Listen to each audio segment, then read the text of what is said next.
control my feet. I just can't, I just can't, I just can't control my feet. I just can't, I just can't, I just can't control my feet. Sunshine, I don't blame it on the moonlight. I don't blame it on the good times. I blame it on the boogie. I don't blame it on the sunshine. I don't blame it on the moonlight. I don't on the good times. I blame it on the boogie.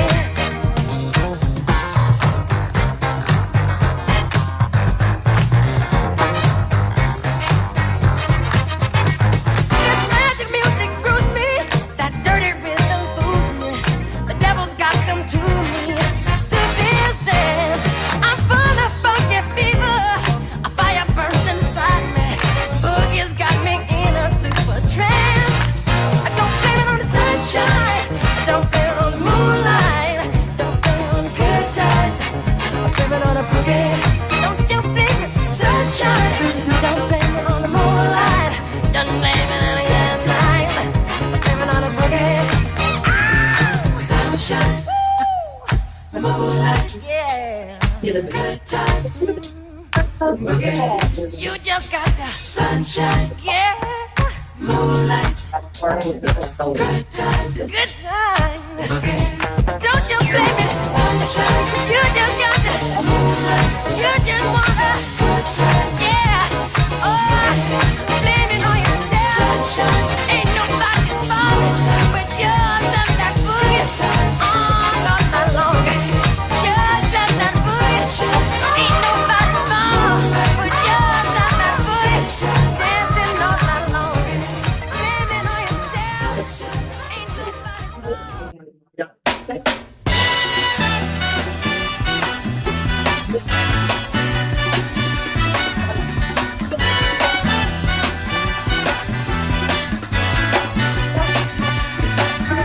Hush now, child, and don't cry. Your folks might understand you by and by. Just move on up toward your destination.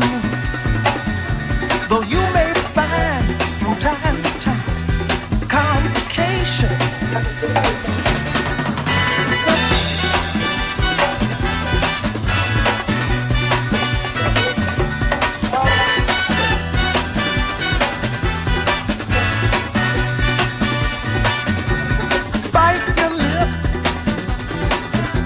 And take the trip.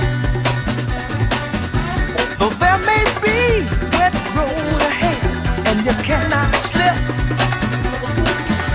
just move on up for peace to find. Into the steeple of beautiful people where there's only one kind. So hush now, child, and don't cry. Might understand you by and by. Move on up and keep on wishing. Remember your dream is your only scheme, so keep on pushing.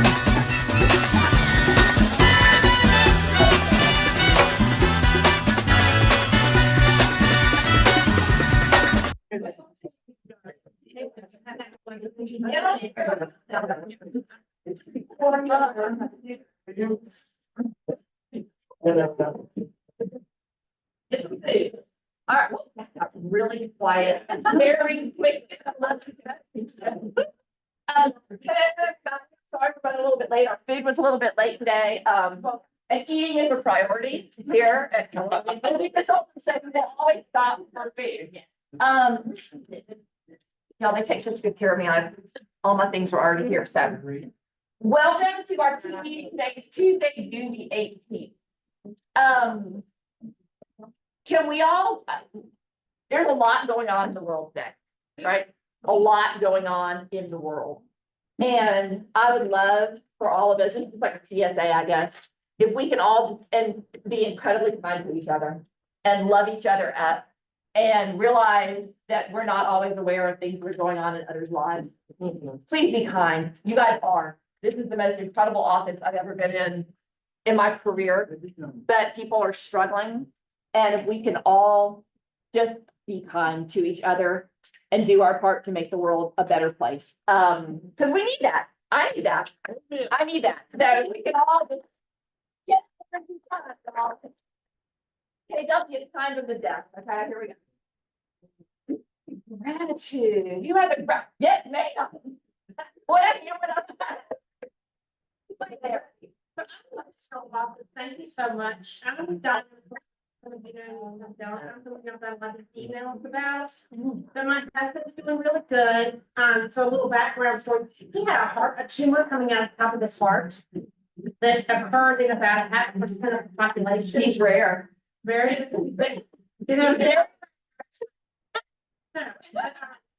it was 8.5 centimeters by 4.7. So it was very lost.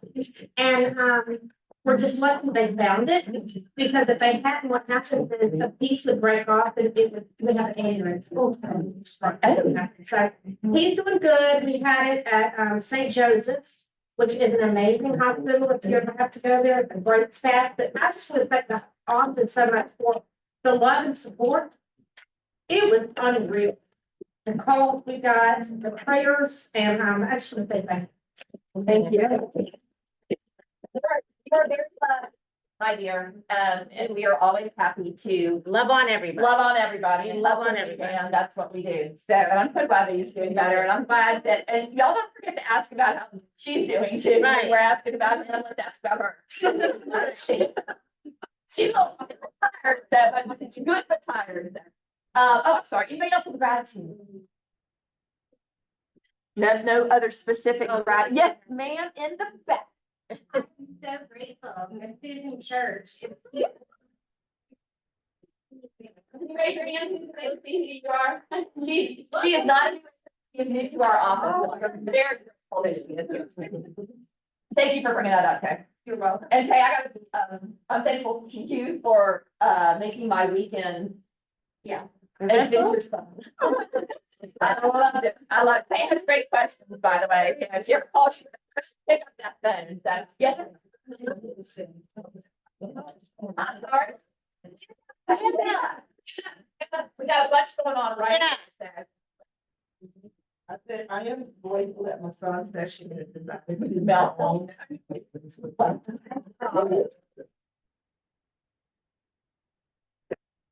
Started chewing. Like, Donna's got it. yes. I'm ready for Miss Sharon, if she's in here. Which Sharon? Help me with a non. There it is in the back. She made Good herself, luck. she made herself available to me and a friend regarding a non-real estate related matter, so very kind. And She is a I, very, she is a. That our ties in this office go a little bit beyond real estate. So we are always there for each other. So Yeah. thank you, Sharon. We appreciate you. Anybody else today? All right. Yes.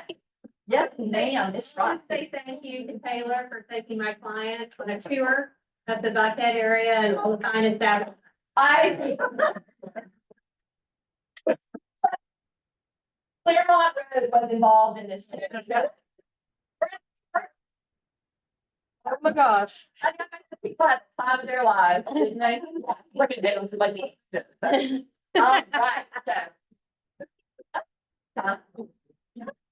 See, O'Kelly and Sorham was kind enough to bring us lunch today. I know, the little crispy fried donut things with the honey and the cinnamon. I know you spent all night making them, and girlfriend, I can tell you. You nailed it. They're delicious. You nailed it. So, for those of you who do not know, her Schwartz, and she's going to tell us a little bit about, and in case y'all can't figure out which one she is. Yeah. See, a white dress. That, I don't love that picture. I do. I can't tell, but I've learned today that I can't tell Drew You anything. can't. Can't. I won't share. They won't end up on Zoom. What?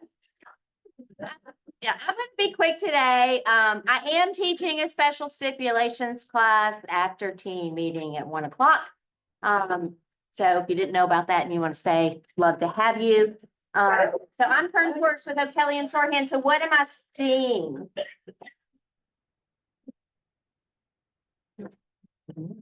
Lots of people in summertime, right? What happens? Kids are home. It's crazy. I kept saying to a friend of mine, we've been trying to have dinner for 6 months.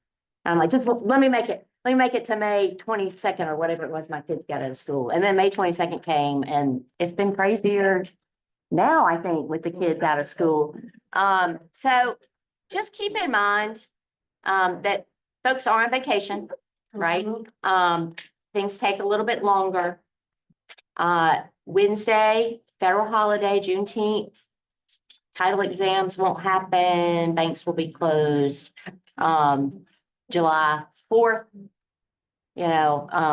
so just allow that in when you're writing your contracts too, and, talk to your clients, talk to other agents. I have one right now where the seller is in Italy. We didn't know that seller was in Italy. That'd be good to know. Yes. And, the seller didn't really think, right, because they don't do what we do, because a lot of people think that you can sign electronically.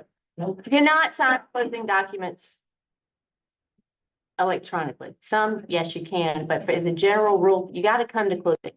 I think the expectation is because we are so digital with everything else and the contracts and just everything else in our world. I mean, I spend more time trying to reset my password on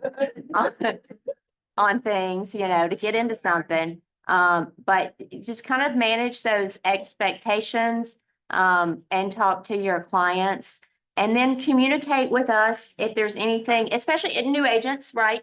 You don't, maybe you don't know what happens if they're in Italy. There's no stupid questions. Tell us these things.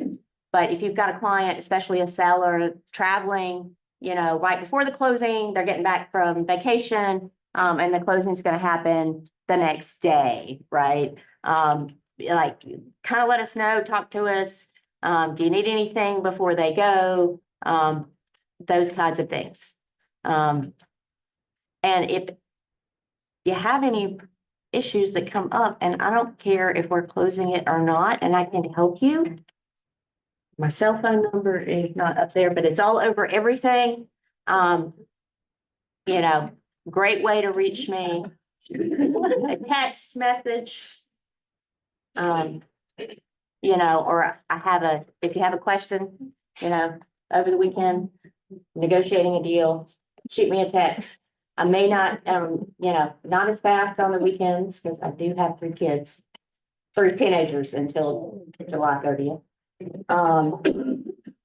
But I'm happy to help you. That's what we're here for. And I would like to say, to that end, a quick little nugget on power of attorney. I know that your clients always ask you to be their power of attorney. Can you do it? You can. Do we encourage it? Absolutely not. The liability that comes with being somebody's power of attorney is unfreaking believable. If there is any way that they can get somebody else, like a family member or even a neighbor or something, to be the power of attorney, please encourage them to do that. As opposed to the offense, well, I think it really applies to all the Georgia Legacy Group. Okay, is that, you have to have. It has to be a special Melba, circumstance. Yeah. It has to be a special circumstance. They have to know about it. And so, like, and we'll tell you, and we'll help you too, because sometimes, we'll have sellers or buyers that are like, oh, my agent is going to be a power of attorney, and their broker does not allow that. You have anybody else that you can appoint. And timelines. Okay. So rush deals, just know, I got one yesterday that wants to close next Monday. I'm like, it's got HOA on it. Like, we can rush it. We can try and rush the title and all that. But it won't even be on the examiner's list till Tuesday, and courthouses are closed on Wednesday. So that's basically, 3 days on a rush if all stars align. If we need to rush something, we can. But again, Within reason. yeah, talk to the other agent, talk to your clients, you'll have a better experience if you allow some time for the process to happen. Absolutely. And as she said, Ms. Kern will be teaching special stipulation. Right. That's catchy. Excellent. Thank you. Thank you. Yes, thank you. From one to, for all of us going to Mega Agent Camp. O'Kelly and Sorehan is going to be hosting an event at Mega Agent Camp at Cafe Blue. I think that's where they had it last year. So thank you for that. And also for those of you that were going, we will see you there. Miss Kathy. Or Tammy, or whoever's coming out. Oh, we get, duet. Double trouble. Watch out. I'm scared. Hi, you guys. We're gonna Yes. Everybody, this is my Oh. grandson. Caleb, I'm a little. The youngest Chris. My youngest baby. Oh my goodness, that's cute. Well, we wanted to, first of all, we're grateful for being here in this office, being able to be present with y'all. And I believe in the power of prayer, so I asked the office because I also joined the pop talk prayer this morning. Caleb has a superpower. I tell my daughter all the time. He's 1 in 800 babies are born with hydrocephalus, and Caleb has hydrocephalus, and he had his first surgery just weeks old. Well, he's been doing amazing, and unfortunately, he is going to have another surgery this Friday. So I just wanted to if you believe in that and who you pray to, please lift him in prayer. His name is Caleb Israel. I'm gonna try not to cry, but wanted to We cry all the time, honey. All right. yeah. So I fly out on Thursday. His surgery will be on Friday, and I'll be sure to update the office on how he's doing. But thank you all. Thank you all so much. Thanks in advance for that. And the mortgage side of it, you'll get this, basically, rates have improved. We're seeing some people, get the 6.75 range, 6.875. So it is making a difference. I told my husband and grandkids yesterday I was supposed to take a half day off. It didn't happen because like the floodgates opened with people going, oh, we want to be pre-approved now. Oh, we need to make an offer now. Oh, we're just engaged. It's like it just opened up. So know that the energy is out there and it started. And if you had someone maybe waited a little while or last year, reach out, start reaching out going, hey, rates are down. Typically in June and July on an election year, it's going to go down anyway. Powell was saying that he's going to take the short-term rate, the Fed rates down a couple of times. Just watching inflation, watching unemployment, watching those numbers are what we're all watching, and it can change. The sentiment of what's going to happen can change daily. So grabbing them now and being aggressive now with grabbing these rates. And again, watch with your buyers on the APR. I'm still seeing lenders really push some heavy discount points. It may or may not make sense depending on how long they're going to be in the house and how long they anticipate keeping the mortgage. Most people are going to be watching and hoping to refinance in the next 5 years or less. If they pay too heavy of points, they're just throwing that money away and they're not going to recoup it. Good point. Yep. Very good point. Thank you.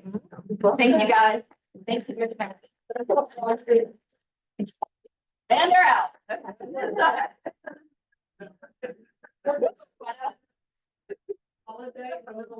Right. Everybody got There you go. Bye, guys. I did not see Miss Lucinda in the house today, but she did bring us some wonderful snacks the other day. Tammy, with Georgia National Gas is not here today, but I'm sure that we have, yep, there it is, all of her, discounts on there. And we can go to the next one, and I believe, oh, there she is. There she is. Diane Endeavors, get on up here, girl. Tell us what's on the menu for today. Hi, everyone. My name is Chandler with Diane Endeavors, and I'm just going to recap on some things going on. As a reminder, we have officially launched our monthly mail service. So I talked a little bit about it last week. You should have also received an email from me this morning with more information. But just to recap real quick, that is just a service that is free to you guys with no obligations. And I reach out to each one of you every single month and give you guys some mailer options. Once you hit approve on the mailers, we have already talked about the address list you want to hit, whether it's your sphere of influence or your farm. So I just go, great, and I send it off, and you don't have to think about it until my email next month. So just a reminder, if you guys are interested in that, there is a little form, or you can come talk to me and I can get you signed up as well. Also a reminder, we will be closed tomorrow as well for Juneteenth. So if you guys have anything you need for Wednesday, please get those orders in as soon as possible so we can make sure you guys are all set up. But that's it. Perfect, thank you. And she's not reaching out to you and bugging you, to meet with her about the social media and the email and all that. So if you want her to assist you with that, go ahead and reach out to her and she will help you with everything that you need. She has a great social media calendar as well. All right, here are our tools to run your business. Again, I know you guys are familiar with all of this, but we put them in there so that you will have the links. If you need to get in touch with any of these, just go to the slides that you will receive after the meeting and click on the link. Welcome to the airline industry. Just say all the stuff. So, this is going to be a wonderful class. This is June 26th. They've already got the changes for the forms, the new forms that are coming out. He is going to go over all of those. He's going to give you some strategies for using the forms. He is going to talk about the NAR settlement. We're trying to keep you guys ahead of the game on this. So if you have the opportunity, please, this is going to be a virtual class. Sign up for this. Level up your business, getting ahead of industry changes. So that is going to be very helpful for all of us. And it won't be on our normal Zoom. You have to register. Signing up here. So this is going to be in your slides that you get. You should have gotten some email as well. Here it is. And these are ways that we are providing for you to understand the upcoming contract changes. Here's the one we just talked about. Melba is going to be teaching 3 different classes, one here, one at Peachtree Corners, Chat North, and one up on Windward. In person. So, of course, if you can come to this one, it's probably going to be easier. So, all right, tomorrow is Juneteenth. The office is going to be closed in celebration of Juneteenth. Hopefully, everybody knows what Juneteenth is and why we're celebrating it. But if you do not, here is a very short video that we are going to show. Get into the office. Right. Y'all, I will be around tomorrow. If any of you come to the office tomorrow, if you feel the urge to work, you can't get in, just give me a call and we'll figure it out. We've been having some challenges with the door. And we'll send out a holiday email with access to the building. Okay. All right, we're good to go. Thanks, sweetie. Hi, everyone. My name is Julia Lachey Israel, and I'm here to share with you the history of Juneteenth. Juneteenth is an annual holiday commemorating the end of slavery in the United States, and has been celebrated by Black Americans since the late 1800s. But in recent years, and particularly following nationwide unrest, there's a renewed interest in the day that celebrates freedom. So what exactly is Juneteenth, and why is it relevant to us as real estate professionals? Well, on June 19, 1865, enslaved Black Americans in Galveston, Texas, learned they had been freed 2 years prior. 2 months after Robert E. Lee surrendered and ended the Civil War, and 2.5 years after President Abraham Lincoln issued the Emancipation Proclamation, word was received that the slaves had been freed. Reasons for the delay vary, but most history indicates that news was deliberately delayed by wealthy landowners who wanted additional harvest from their slave labor. Additionally, it was kind of easy to withhold information because Texas was one of the farthest slave states and was quite distant from other Confederate slave states. In fact, the Union Army rode into Galveston on a ship, not on horseback like other areas, because access to Texas was difficult, and slaveholders knew that. Although the truth had been hidden from them, and they continued to face threats of continued oppression, violence, and even death, a year after they learned of their freedom, formerly enslaved people resiliently rallied around that date and made the celebration an annual ritual. Celebrations reached new heights in 1872 when a group of Black American ministers and businessmen in Houston purchased 10 acres of land and created Emancipation Park. The space was intended to hold the city's annual Juneteenth celebration. Early Juneteenth observances included a search for lost family members and an opportunity to uplift each other as they move through hostile environments. The early celebrations often involved readings of the Emancipation Proclamation, religious ceremonies, singing, games, and enjoying foods that enslaved people ate. Initially a uniquely Texan observance, the original celebration became an annual one, and the Juneteenth has now been recognized in some form in every corner of the country, and it doesn't look that much different. Each year around June 19th, Black communities unite for a family reunion of sorts. Juneteenth activities feature the sights and sounds of Blackness. People enjoying art, music, and food that connect them to a shared ancestry and history. Many businesses have moved toward marking it a company holiday, giving employees a day off, including our own. So why is this relevant to us as real estate agents? This holiday persists as a joyous reminder of what Black people have overcome and a solemn remembrance of the lives destroyed by centuries of oppression. Recently, structural racism has been under deep examination in the United States, including in our own organization, which is being addressed by the formation of the Social Equity Task Force initiated by Gary Keller in June of 2020. This year, Juneteenth shouldn't just be a Black holiday. This year, Juneteenth should become a day for all of us to earnestly fill in the gaps of the stories we have not been taught. The more we learn about someone else's story, the more understanding we gain about their perspective. The more we learn about someone else's story, the more compassion we can feel towards them. As discussed in our newest diversity trainings here at Keller Williams, increasing our cultural awareness is an integral part of creating a more diverse business plan, and it helps us serve our clients and our communities better. If you're interested in learning more or attending Juneteenth events, you can Google Juneteenth in your local area to find festivities that you may be able to attend or support. This year, we here at KWRI will gather together as one community to commemorate Juneteenth as one team. So there you go.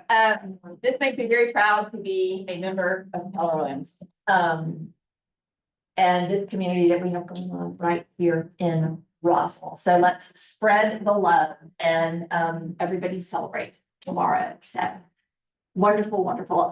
Miss Marinelli, could you please come on up and tell us a little bit about the school supply drive, which is almost, we're nearing the end here. It's June 30th. So, Yeah. oh, for 1 minute, she's going to go. We have props, apparently, that I was unfamiliar with. I'm scared of what this could be. It's a box, okay, it's a box, so. Support. Come on up and support. Watch me so supportive. All right. So we, as an office, have committed to donating 100 backpacks and school supplies for North Fulton Community Charities. And this is all we have so far. Oh, gee. So I wanted to actually show you what that looked like. To embarrass you. Thank you, Marinelle.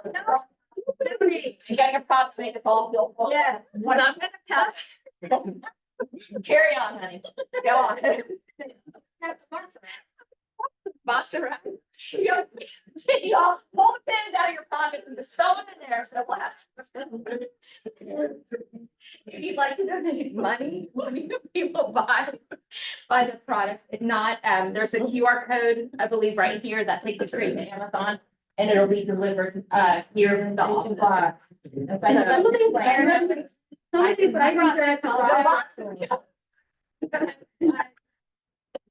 We have.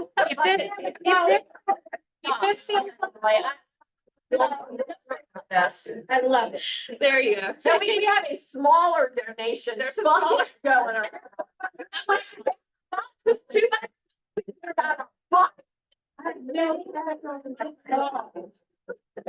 Steve. Hey, question for Roxy, what if I don't have cash on me? Can I Venmo somebody some money?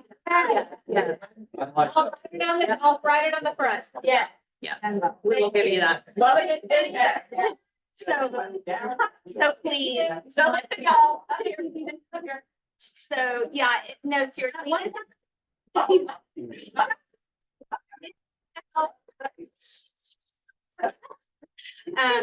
So North Fulton Community Charities helps North Fulton communities, like the, the actual name. And so these are actually students that really do need supplies that are coming into school with nothing. So And again, we did commit to 100, so if we can get us an office, even if you just donate a little bit, that would be amazing. And here's the Venmo, here's money, and then the Even QR if code. $5. Exactly, every little bit. Some of these items are less than $1. Yeah. Being a mom shopping, I've seen the prices. Exactly. 50 cents. Yeah, the dollar store is where it's at. I'm sorry, the dollar store is where it's at. You got all these things at the, excuse me, the $1.25. Yeah, it's $1. Dollar. Yeah. All right. So anything you can do would be very appreciated. So thank you, Marinelle. You're for that welcome. lovely- This box will be right up here. The video play will be outside. Yeah. Thank you, Ms. Roxy. Thank you, Marinelle. All right. Okay. This is a great telephone call with Lordana. I don't know if anybody in the room has been on it. Has anybody joined this call? Yeah. Y'all, it's a call kind of like what real estate used to be kind of back in the day, when we all get on the phones and we talk about what listings we have coming up, or what open houses we have, or, oh boy, I got a problem with this house, it won't sell, it's usually overpriced, but she goes through all of the things. And there is role play. Fantastic. A lot of us, even those of us who have been in the industry for a very long time, sometimes I forget what to say.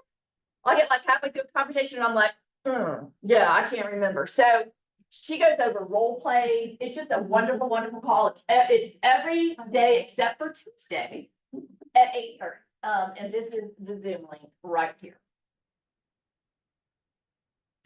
Coming up, we have, this is the one with James Shaw. This is another thing that goes on. This is 7:30 to 9.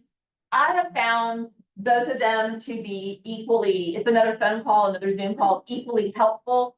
I'm sort of trending toward the Lordana call at the moment because it's local.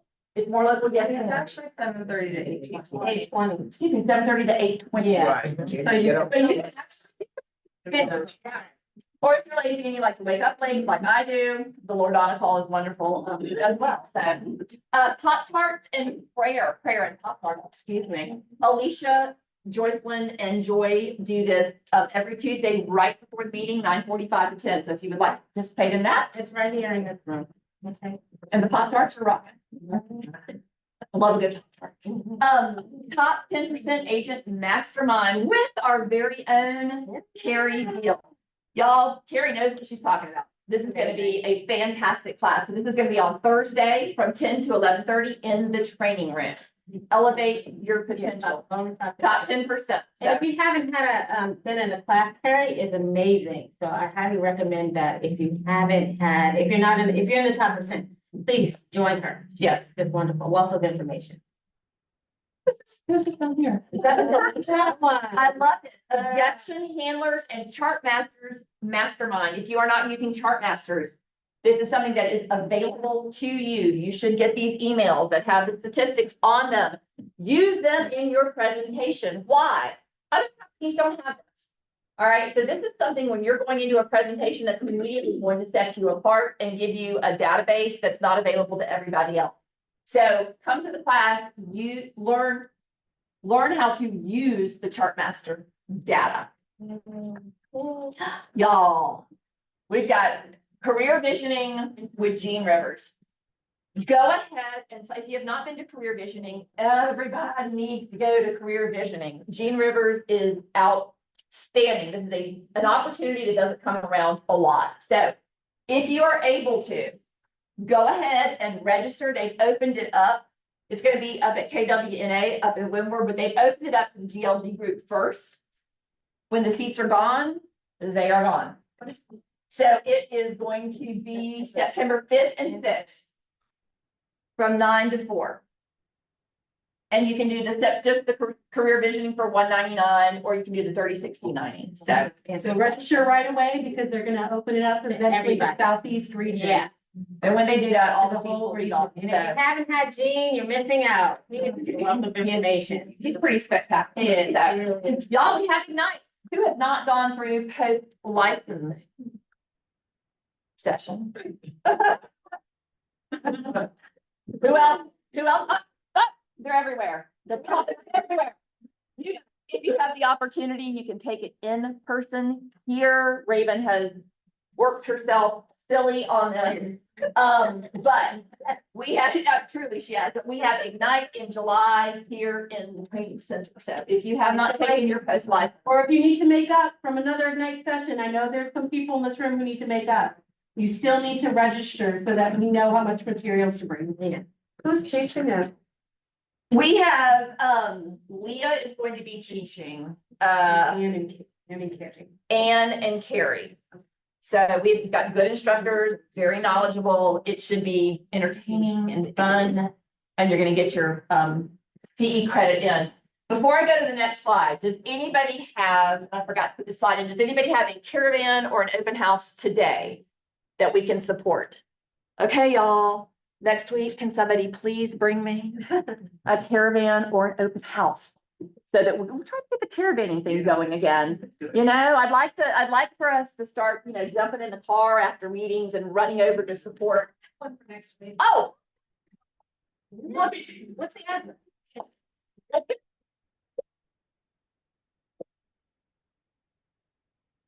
Doesn't know the address yet, but she didn't get, she does. What is that? Gonna get a listing. And where is that? In South. Okay, so y'all. Thank you very much for doing that. And now we have a very special. This is Deborah Daniel. She is going to talk to us about small business finances. So each of us is a business owner, right? Everybody in this room is a small business owner. So she is going to let us know how to best handle that financial. Well, she knows a little bit about me. But, and I think you always need to know who's really talking to you and what is their point of view and why in the heck should you listen to me? I have been doing this financial journey for 32 years. I've been an entrepreneur for 32 years. In addition to owning Charter Accounting and Tax Service, which we own one of the buildings up in Cambridge Square, so we're a hop and a skip from you guys, just right north of Upper Hembry. We live in Roswell. I've been in Roswell since 1995. I often don't even get a chance to really, I speak all over the country. I don't speak locally that much, so it's kind of cool to be speaking to people that are actually really my neighbors. But I am 100% convinced that owning a business is the absolute best way to create wealth in your life. Because the reality is we're hunter-gatherers, right? We eat what we kill. We have to be out there searching. All these great resources. I'm blown away by the education and the resources that they have provided for you to make it easier for you guys to make sales. But the reality is, I know a lot of broke millionaires. They bring in the money, but there's not enough money left at the end of the month, at the end of the year, at the end of their career to actually have a wealthy lifestyle in their retirement. And I mean, I love what I do. I'm probably like a lot of you people, I probably will never 100% retire. I'll always have my fingers in there doing something, but I don't plan on working the kind of hours I've been working, putting the effort that I've been putting in for the past 3 decades. And I'm sure none of you really are either. And if I am, I want it to be because, and let's just put let's just go ahead and address the elephant in the room. Making money is not a bad thing. A lot of people don't like to talk about making money, and like it feels icky to talk about how can I make more money? How can I keep more money? How can I grow that money? But the reality is, even if you don't want a nicer house, even if you don't want a nicer car, even if you don't want to send your kids to a nicer college, the community benefits when we do better. So when we do things that can help our finances improve, that improves not only our subdivision, our community, our state. I mean, I don't want to get all like woo woo woo, but the reality is really true. Money moves everything. And so when you can make more money, it impacts what you can do in your community. Because I have a much broader, what I'm going to talk about is what I call the wealthy realtor. And I also do the wealthy entrepreneur. But when I'm talking wealth, obviously, money is the base of that. I mean, we have to have the money to do other things. But then when you have that wealth, you can also have relationship wealth. You have the time, the money to spend with people that you know. You have the connections so that if you need something taken care of, all these great resources that you have, that's relationship wealth. That's knowledge wealth. And then you can really fulfill whatever it is your purpose is. And I'm not going to, try to even begin to think what everybody's purpose in this room is here. but making more money makes everything a lot easier. So I'm gonna run through, quicker. So I'm gonna just run through, I've got, the presentation really is to keep me on, track. Because I literally can speak about this for 21 days and not stop. Don't. Not panic. I'm not gonna do it. It's our presentation. You're bringing dinner in too. Yes, yes. So,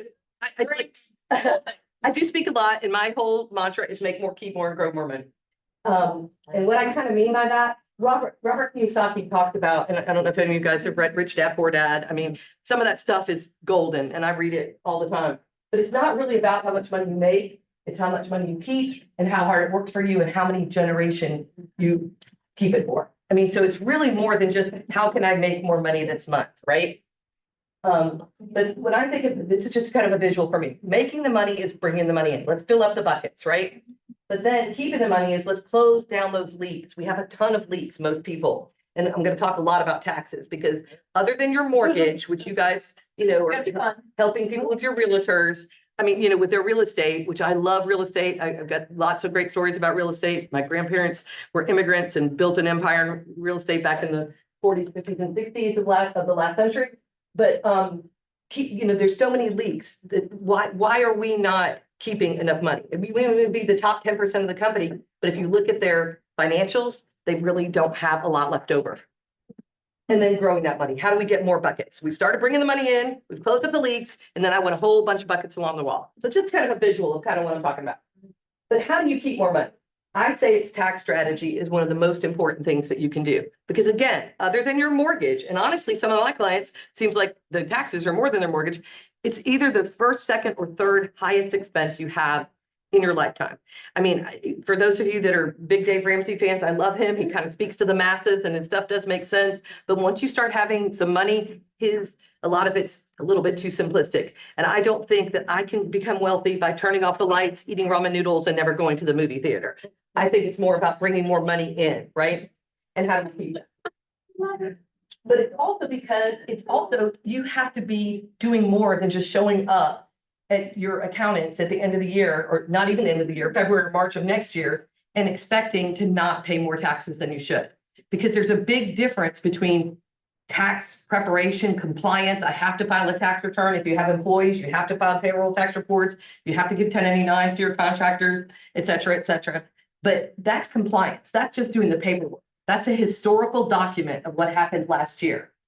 If you're only engaging with whoever it is you're working with, and please, if you have a business, you should not be trying to do this by yourself. You're spending way too much money on taxes if you're trying to do it yourself. But if you're only engaging in that manner, you are definitely paying too much in taxes. So, but what's the difference in tax planning? That's forward thinking. We're talking today. We just barely finished filing 2020.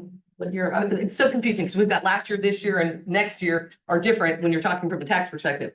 And so we just finished 2023 taxes. We're talking to most of our clients right now about 2024. It's way too late if we're talking to them next February or March. But you have time to make some decisions. You have time to do things in the current year. Instead of just, hey, we've done it, it's over. It's literally like a history book. But there's a lot of different things. What does tax planning really mean? How can you, they're like, hey, but I'm not, Warren Buffett. I don't have enough to really tax plan, but all of us really do. It's a little harder for people that are W-2 employees because honestly, if most of I don't want to get religious or whatever, but most of us believe that Jesus was a miracle worker. Even if you're not a Christian, people at least believe he was a miracle worker. But even if Jesus was your tax preparer, he could not do a tax miracle if 99% of your income on your tax return is on a W-2, because the system is not set up for people that are only W-2s to benefit from it. But everybody that's in this room has the opportunity to take advantage of 98% of the tax code. And let me just be clear, there's no tax loopholes. There's only tax rule and knowing how to apply them. And business owners have the most tax rules that they can take a benefit from. And so also too, when should we do something? Does it make sense to do it before the end of the year, or should we do it next year? I mean, that makes a huge difference in the amount of tax that you're going to pay. Changing structure. How many of you are they allowed to? How many of you actually have an LLC or an S corporation? Awesome. Woo, very good. Awesome. People. Because that one decision is saving you up, if you're making, just on average, if you're making $100,000 net, which I kind of call that the self-employed minimum wage, around $120,000. Because just to be a person that's self-employed, you need to make about that much to really survive. Person, if you've got an S corp, not particularly an LLC, so we might need to talk about that. You're probably saving on average $10,000 to $15,000 in tax just from that one decision alone. And if you're not maximizing that, then you need to talk about why is that happening. Plus, we have the option to do a lot of things with our retirement that people that work for a company do not. They only have one choice. Whatever AT&T says is my benefit plan, that's what I have to do. But as a self-employed person, I can look at a myriad of options that I can do, all that have different tax advantages, all that make sense differently depending on how you're structured, right? And then moving income among family members. Do any of you have your children or your parents on your payroll? One person, yeah. That is an amazing tax strategy. I'm gonna talk about that a little bit more. This, somehow my slide didn't come through. This is a little, if any of you have ever watched the Robert Kiyosaki, have ever followed him, this is basically the cash flow quadrant. What is the difference? This is talking about the structure. If you're an employee, again, W-2, gotta pay the tax, whatever they say it is, you're stuck, right? But being self-employed, which is just basically like, if you're just getting a 1099 to your social security number, you basically are self-employed. You've bought yourself a job. I mean, because you're getting taxed the same way as a person that has a W-2, but then guess what? The person that has a W-2, their employer is paying half of the social security, which is 7.65%. That's $7,650 on $100,000. And you have to pay both sides of that. So not really the best structure. But if you can make yourself a business owner, and that means an LLC, limited partnership, S Corp, C Corp, any of those other entities, then we're cooking with gas. We can come up with a lot of different options for how you pay taxes. And then, of course, investor, that's when your money is working for you. Those rates could be, these rates could be, way significantly less. Self-employed, you could pay up to 55% of your income. Employed, 37%, 39% highest rate. Investors are going to pay between 5 and 20%. And that's why, I don't know if you remember back, I think it was it Romney and Obama were having a debate and they were talking about, oh, I pay only 12% tax. I pay only 11% tax. Or Warren Buffett sometimes will say that he pays less tax than his secretary. That's because they're talking tax rate, because they've got money that's being invested that could be at a lower rate than the earnings rate that we have. But so working the tax rates is huge. And we as business owners have the ability to do that.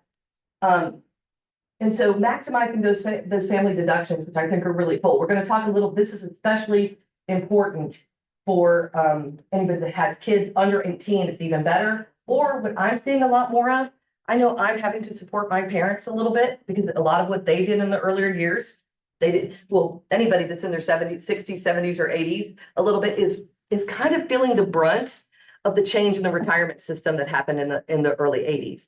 Most of those people were midway in their career. They were all of a sudden told, hey, guess what? We've got this new thing called a 401k, and it's going to be awesome, awesome, awesome for you when you retire. And you're not going to get a pension like grandpa got and get to have it for the whole time that you live until you die. So most people in their 60s, 70s, and 80s right now are not really prepared for retirement because they just didn't have long enough in their career to save. They kind of changed the rules on them halfway through.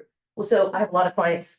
So this strategy works really well, either for hiring your kids or hiring your parents. If you're having to give them money anyway, you might as well put them on the payroll, right? And that could save you up to 37%. For children, anybody can make $14,600 tax-free. That's the standard deduction for 2020. What year are we in? 2024. And so that means if I pay my child who's under 18 years old, $14,600, a little over $1,000 a month, and I can promise you, both of my kids cost at least that much with all their activities. And so you could just pay them and then use their money to pay for, travel ball, use their money to pay for dance lessons, use their money to pay for a car instead of using your own money. So it's not like we're doing anything squirrely or, trying to rip off the government or whatever. We're really going to do it. And we also do need to give them a real job description of what they're doing, right?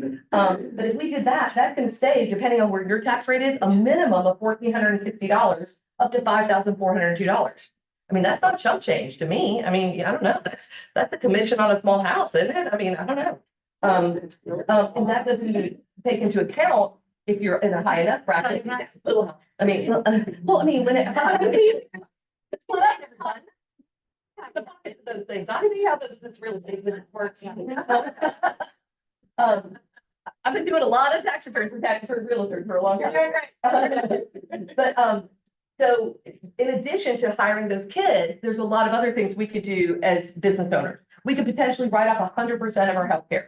I mean, because we're all responsible I mean, we're independent contractors, we're self-employed business owners. We got to go find our benefits, right? Well, as a self-employed person, we could write off 100% of that premium, which does help defer the cost of how expensive that has gotten. Plus, have any of you ever heard about renting your home to your business and writing 100% of that off? Like for a certain amount of time. Yeah, it's called the Augusta Rule. I'll give you a little, it's called the Augusta Rule. And actually that was named after here in Augusta because they did it a lot for the masters. Because, you know, people will just go out of, people who live there hate the masters and they want to get out of town. And they would rent their houses. And as long as it's under 14 days a year, my company, Charter Accounting, can rent from Ed and Deb, my husband and I, our personal residence for a sales meeting, for a client appreciation event, for an event that whatever kind of event I want to make up. And all that rent is deducted off of my corporate return, but doesn't have to be claimed, you know, by Ed and Deb personally. So say we do it for 13 days and we determine that a fair rental of a space like this, and instead of getting this space, I use my house, is $1,000. I've now just taken $13,000 off of my business return that I don't have to claim on my personal return. And that's going to save me, similar to what we just thought, somewhere between $1,800 and $6,000, depending on my rate. That's not chump change. You do a couple of those things, 2 strategies already I've told you are probably over $20,000. If we did the LLC, we hired our kid, we did the Augusta Rule, I mean, maybe $25,000 at this point already. But those are the kind of things you can't walk in February and dump your stuff on my desk, which of course at our office, we're like, take that away. We don't take boxes. Go back when it's organized.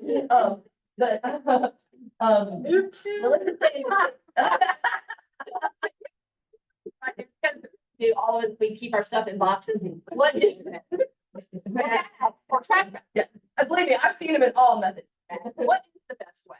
Well, the thing is, you want to be organized because obviously if you don't have the data, you can't even know what you're doing. So I can't even help tax plan with you if I don't know where things are going. So I would say some kind of automated system. Maybe it's the super easy level of QuickBooks where at least your banks are linked to it. And then you can at least run reports and stuff. Quicken. I don't even know if that's around anymore, but you know, Excel is even fine. As long as you are doing something that has those totals. I mean, yeah, keep your receipts. But I mean, me or any other accountant is like, we don't want your receipts. We got 1,000 people coming in here in 2 months. Get your stuff out of here. I mean, we're not interested in your paperwork. So we have paperwork, we keep paperwork, we transfer it. Exactly. To the program and then. Or, I mean, we still take them a lot, believe me, a lot of people. Will still give us a sheet with all their stuff, telephone, $1,000. I mean, honestly, I'm telling you, you're doing a lot more work doing it that way. I mean, I don't care how you add it up, but that's a lot of work. Let the computer do some of the work for you. But yeah, got totally up on a tangent there now. I'm sorry. That's a little bit of a soapbox of mine too. Take the boxes away.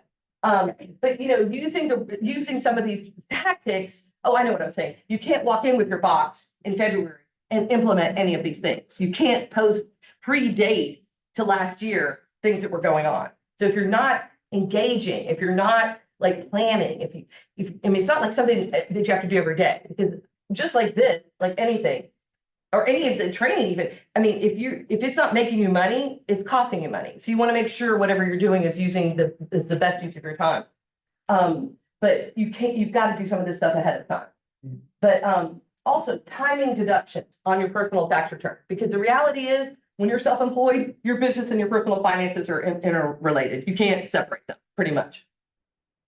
So if you're trying to get to that standard deduction, which has gotten a little bit hard to do these days, because now for a married couple, it's almost $30,000 standard deduction. A single person, 14,000, $800. Now rates have, well, I shouldn't say this now because rates are going back up, but for the past several years, I mean, I have a 2.25, 15-year mortgage or something crazy like that. I'm not moving, but, but the rates have been kind of low, so people have not been able to itemize. So why not, if you don't have enough to itemize with your mortgage interest and property taxes, which is fairly easy to do in this area though, because the property taxes are so crazy.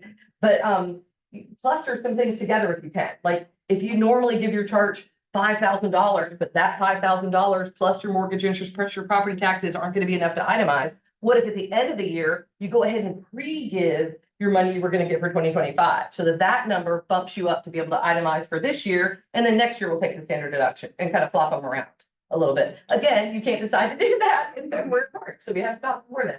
And then if you're going to have, medical's a hard, because it has to be more than 7.5% of your total income, so it's kind of hard to do. But then again, another benefit of being self-employed is you can put in place your own employee benefit plan, where you can write off 100% of your medical expenses. But you got to dot some I's, you got to cross some T's, you need a little help to hold your hand. But what if your $5,000 of medical expenses for your allergy medicine and whatever, you don't even have to be all that sick to spend $5,000 in a year. It's not enough to be 7.5%. But what if there was a plan that somebody could help set up for you, that you can now write off that $5,000? So basically it's costing you less to do the same things that you needed to do. And also there might be, once you get older, none of us in this room, right? Once you get older and you start taking money out of your retirement accounts, you do have the ability, once you turn, and that's got kind of older now, like 73 or 75, I don't remember what the cutoff is right now. You have to start taking some of that money out of your retirement accounts. So one thing to consider is to do what's called qualified distributions. And you can, instead of taking that in, so say you're at RMD, that's called required minimum distribution. You're not old enough, most of the people in this room, none of these people in this room, I don't think, to have to do that. But they start making you take your money out of your account. Well, what if you don't need that? You still have to pay taxes on it. Well, one way to get around that is, instead of giving $5,000 or $12,000 or whatever you want to give to your church, you have your IRA directly contribute it to your church or charity or your school, your college, wherever you want to deliver it. And that becomes a tax deduction for you. And guess what? It also doesn't count as income to you. Again, same money costs you less. I can't print money for you. If I could, that would be super awesome. But I can tell you ways that you can make the same money work harder for you. So, and then, we have a choice. Again, I don't work for AT&T. You don't work for Coca-Cola. They don't say, hey, this is your pension plan. This is what you have to do. But, we have the option to figure out what is the best retirement plan for us. Now, I could spend literally 6 days explaining to you why, if you could do a Roth, it's way better than doing an IRA. But everybody always wants to pay the least amount of tax today. But I'm going to tell you, if you look at it from any perspective, it's better to pay the tax today while we're making money, while we're in our 30s, 40s, 50s, 60s, whatever. And then all the money that goes into a Roth is not going to be taxable when we take it out. I don't want to get off on a tangent, but that's a really important point of looking at your lifetime tax versus your just today tax. Because if I deduct, so I think it's $6,500 this year. If I do the $6,500 IRA and I'm in the 25% bracket, that's going to save me about, I'm using very round numbers here, $2,000. That $6,500, let's just put me a little bit younger than I am. Let's say I'm 35. I'm not going to tell how much off that is, but if I put $6,500 when I'm 35, that could grow easily. So rule of 72, double, say we get an 8% return, it's going to double every 9 years. So we're going to have about 3 or 4 doubles by the time we get to retirement age. So whatever that number is, I can't do the math in my head fast, but say it's $75,000 or $80,000. I have that $80,000 in my retirement that I never pay any tax on. That's way better than the little bit of savings that I got back in the other time frame. So we can manipulate, and also as self-employed, we can kind of manipulate our income a little bit more, and that we can claim it in move it around or take bigger deductions and things like that, so that we can qualify for some of the things. Obviously, Roths are not eligible for everybody because your income is too high, but one way to get around those limitations is to have a Roth 401k, which we can do if we set up before You know, that's kind of a salary deferral, but you can do, even if you make $500,000, you could do a Roth 401k. And that's, I mean, so you could put up to like, I think it's 23,500. Your company, if you're an S corporation, can match you another huge big amount. What if you were putting away 30, 40, $50,000 a year in a non-taxable, it doesn't take any taxes today, but that could be millions of dollars when you retire, if you don't have to worry about it. Can't do that if you work for somebody else. So there's another, and then also conversions. I mean, I don't know if it, you know, there's income limitations of when you can put money into a Roth, but there's no income limitation when you can convert. So say my husband used to work at AT&T when we first got out of college. It's been like 30 years since he worked there. But we had a big 401k still sitting over there. And so we every year are converting some of that amount to a Roth IRA, even though it's costing us a lot of tax. I mean, we're in our prime earning years. We're in, you know, one of the highest tax brackets. I would rather pay today and let that increase over time, because it's not just for us. I mean, personally, wealth is legacy.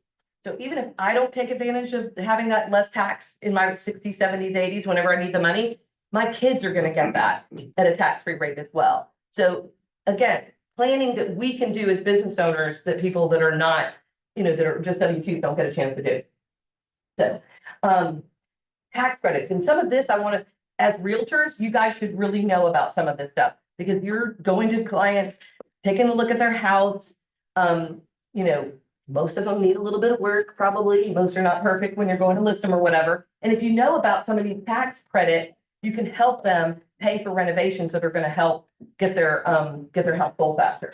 Though some of these are these are for people that have kids. I mean, I'm not going to go into this, a lot of personal stuff. Earned income credit, depending. I mean, nobody in here should be getting earned income credit, because you're going to be selling so many houses that you don't make too much money to get that. But, you know, just having kids, there's a lot of credits. The American Opportunity Tax Credit for your kids that are in college. Again, that often makes sense. You have your kids in college age be on your payroll, because they will qualify for some of these credits, but you will not. But they can't really take the credit themselves if they don't have any other earnings, right? So, I mean, again, shifting that income between family members can open up credits that you as the parent cannot qualify for, that your kids would be able to qualify for. I mean, that's a pretty sweet credit. That's a $2,500 a year credit that could be refundable. So if they had zero tax for the year, they could get up to 1,000 of that back. I mean, which is really amazing. Doesn't work on my return, because I make too much to qualify for the credit. But if I pay my kids, they get to qualify for the credit. Again, just stuff you just don't. Some of these, the adoption credit, you know, I've had a couple of clients over the years use that credit. You can actually, if you are supporting your parents, and then if you're paying more than half of their monthly expenses, you can actually claim your parents. Social Security is not enough for most people to pay for themselves, so you would be able to qualify to claim them.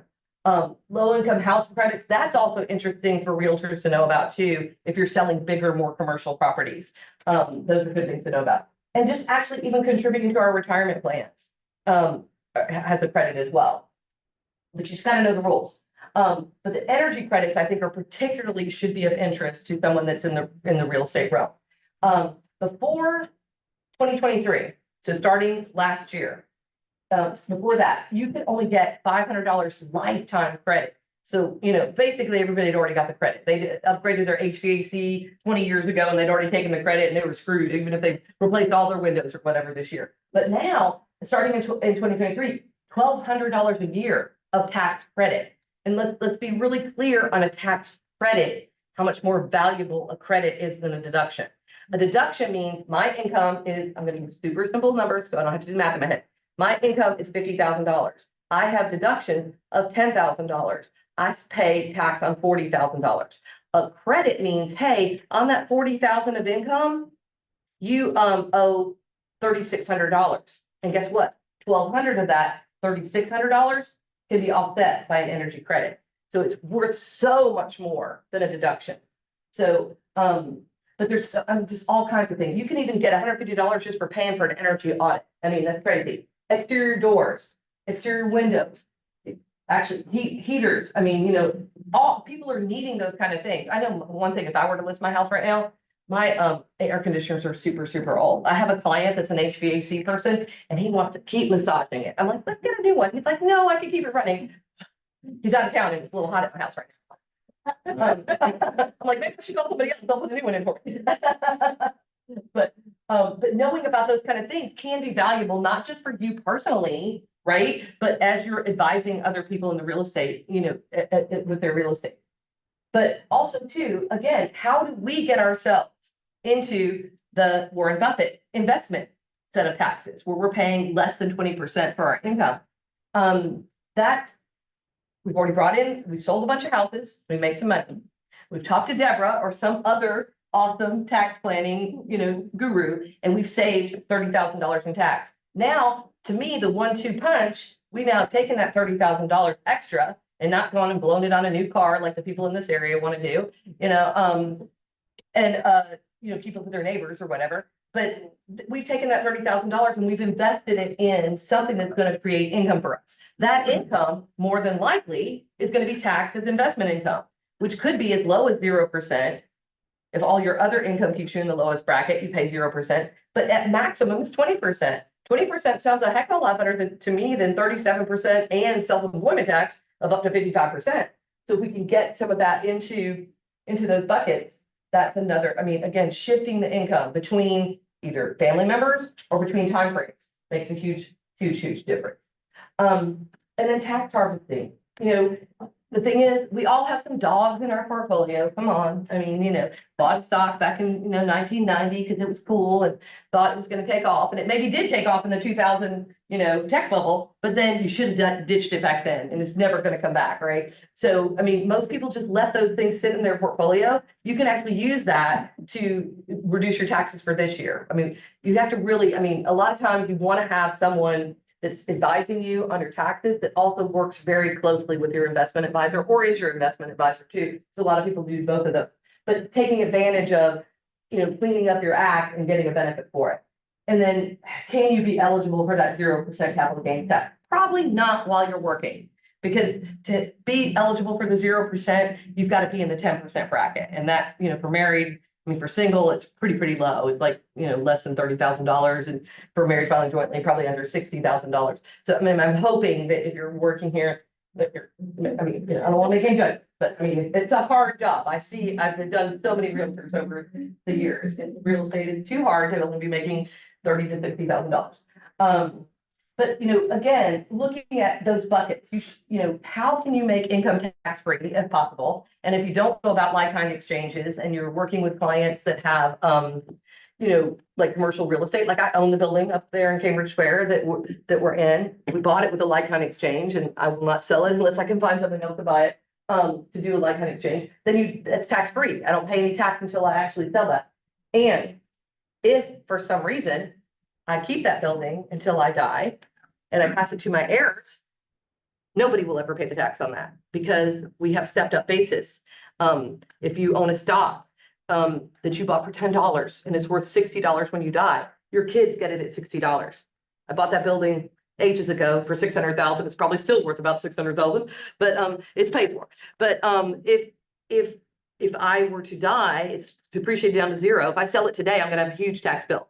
If I die, my kids get it at whatever it's worth and they don't pay any tax. So how do we get income into tax-free situations? Obviously, we can't get out of, we have nothing that's taxable. I mean, we got to pay income tax on our earnings, on our S Corp earnings, on our W-2 earnings, and, you know, our investment earnings, but managing it so that it's in the right tax, in that, you know, which bucket can we get it in? And then as much tax deferred as we can do as well. Again, I don't like tax deferred. Tax deferred is like an IRA, is like a 401k. I'm saving the tax today, but I'm paying it later. But I mean, you know, if you can't get a tax free, which like a Roth, tax deferred is the next better, taxable being the worst. But how do we move between those types of income is really a big part of tax planning. And so we've kind of, I actually jumped ahead. You know, the difference between a Roth IRA and a regular IRA is just, you know, it's the taxability, tax now versus tax later. I call that the seed versus the harvest. I'd much rather pay the tax today. We know what the tax rates are today.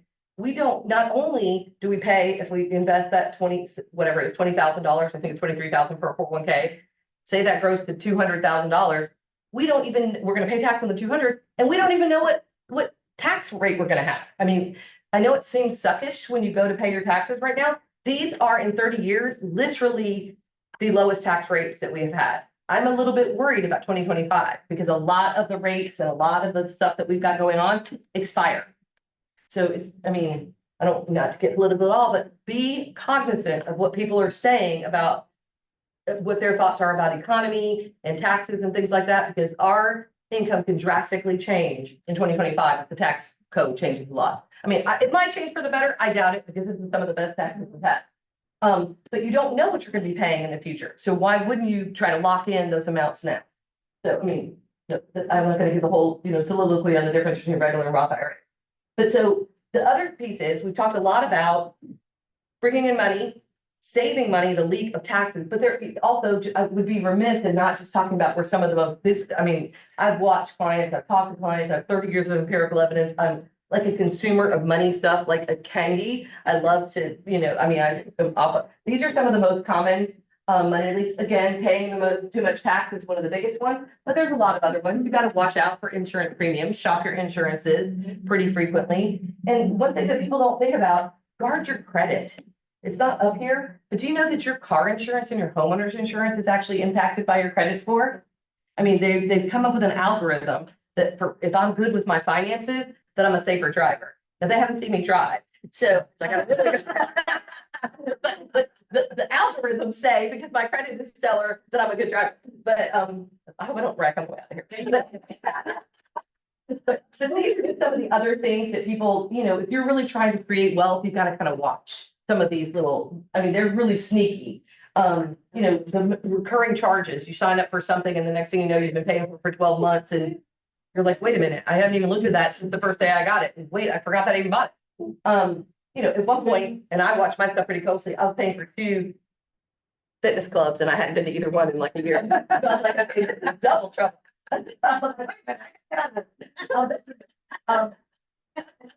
Against the danger of being busy, right? But just, so how do you stop those leaks? Again, I 100% think your taxes and shopping your mortgage. I mean, it's funny, everybody's kind of complaining about these rates, but when my husband and I first got out of college, and I'm not going to say when I was, we got married, we both had condos.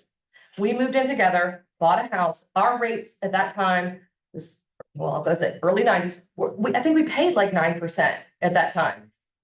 Rates were rapidly decreasing and we were refinancing like every 3 or 6 months. The rates that we have now are not bad. Now, I will say the younger people have working for me are like, but Deborah, you were paying 9% and you could buy a condo in Buckhead for $90,000. Now we're paying 7.5% and we can't buy anything, junk heap in Dawsonville for $300,000.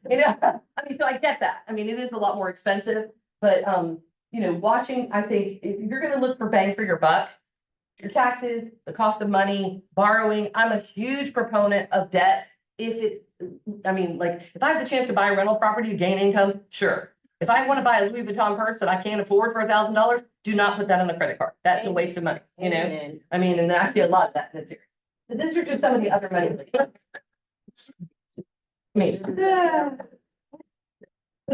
That's kind of, there's so much I can do. I can answer questions if you want to, a couple of ways that people can work with me. I've got all kinds of financial education. We do tons of just stuff. We deep dive maybe into the credits. We deep dive maybe into Roth versus whatever. I have a course that I call Wealth 101, all free stuff that I offer to my clients and the community. And I wanted to give you guys a couple of things. Well, one, I don't know if you're going to get the slides there. But if you want the slides, which have a little bit, Look at the slides. there's a way to text me and get that. And then one thing that I would love to offer, my team is going to kill me. If all of you take me up, I'm going to cry. But you can do it. But I will review your last 3 years' tax returns and point out areas that you could be saving more. And some of those things you can actually go back and make changes on. And I can let you know if there's things that I see there. That usually we charge $495 we would do for no cost. Okay. And then also I would offer anyone that wants a 30-minute tax session. Normally I charge $200 for that. I would do it at no cost since you're and those are just ways to get in touch with me. And I am very active on social media. If you want to follow me, and this will be in the slide. I put lots of stuff out about money and finance, and because I do think, even though my passion is business, because I do think that's where you can get more money, your personal and business finances are so interrelated that I've never in 32 years seen a successful business owner whose personal finances were a mess. It's just an oxymoron. You just can't do it. You can't be a mess personally and run a successful business. So that's me. And if anybody has any questions, I'm glad to answer them. Hopefully I'm from the north until I was 10, so I have a little bit of a fast. So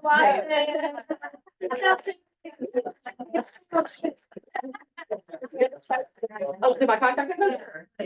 Y'all can get, okay, everybody's taking pictures, but just so you know, this will be in the slide deck that Raven sends out, so we have all of that. Thank you. Yeah, I have a question. Do they need to say something so that you'll know that they came from? Oh, yeah. Just let my team know that you were at the Keller Williams meeting. Laugh if you made it home safe. Yeah. Good with this area, because I'm up and down. I'm still too well, but I'm pretty good here. When I get to a little time. I don't know about y'all, but I learned a lot. Yeah. Like a lot. So thank you. Hopefully it wasn't too much of a fire. No, it wasn't. I think what it did, it let us all know that there are things out there that we're not taking advantage of. Yeah. Yeah. Like lots of things we're not taking, me personally, a lot of things I'm not taking advantage of. Thank you so much. Thank you for having us. That was incredible. Thank you for bringing her to us. Thank you for being here. And hopefully we will all take advantage because we all need to save all the money that we can. So thank you for that. And I think that is it for this meeting. We ran a little bit over, but thank you for that. Thank you. It was worth it. It was definitely worth it. That was 12:30. Yeah. Wait. So, one step forward in financial literacy takes you huge leaps towards personal empowerment. Speaking of Thank you all for being here today. If anybody needs anything, we are always available, but you gotta reach out and let us know if you need something because we can't read your mind. So thank you guys for being here. We appreciate all of you. I will talk to you during the week. So, and I'll plan on going on a caravan after next week's meeting. So, all right, thank you guys. Appreciate you.